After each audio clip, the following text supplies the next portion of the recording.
एक संकल्प ये लीजिए, अपने जीवन साथी से सार्वजनिक रूप से कभी अपमान की भाषा में बात नहीं करेंगे।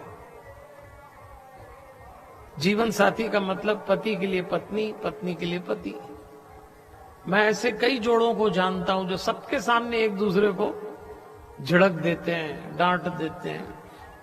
कई तो हमारे सामने यहां व्यासपीठ पे ही लड़ने लगते हैं। एक जोड़ा तो यहां आया, वो पंडित जी ने कहा कि हमको तिलक लगाओ व्यास जी को। तो आदमी तिलक लगाने चला। आदमियों को कई बार पूजा पाठ का ज्ञान भी नहीं, तो जो उंगली मिली उसी से लगाने लगा। पास में खड़ी घरवाली ने डांटा, ये नहीं, ये अनामिका। वो बेचारा अनामिका से लगाने लगा।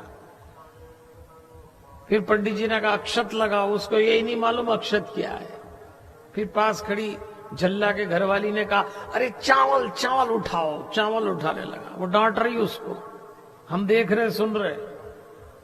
उन दोनों की डांट डपट में वो जो पत्नी थी उसका टल्ला लगा तो कुमकुम हमारे कुर्ते पे गिर गया। और जैसी कुर्ते पे गिरा तो पति को भी मौका लग गया। पति ने तुरंत डांट के पत्नी से कहा अकल नहीं तुमको, देखो पंडित जी के कुर्ते पे कुमकुम गिर गया। तो वो भी झल्ला के बोली गिर गया तो गिर गया, पंडित जी को कौन सी अकल है। अब बताओ, लड़ तुम रहे, निपट पंडित जी रहे। अरे अगर आप पति पत्नी हैं तो सबके सामने एक दूसरे का सम्मान करिए।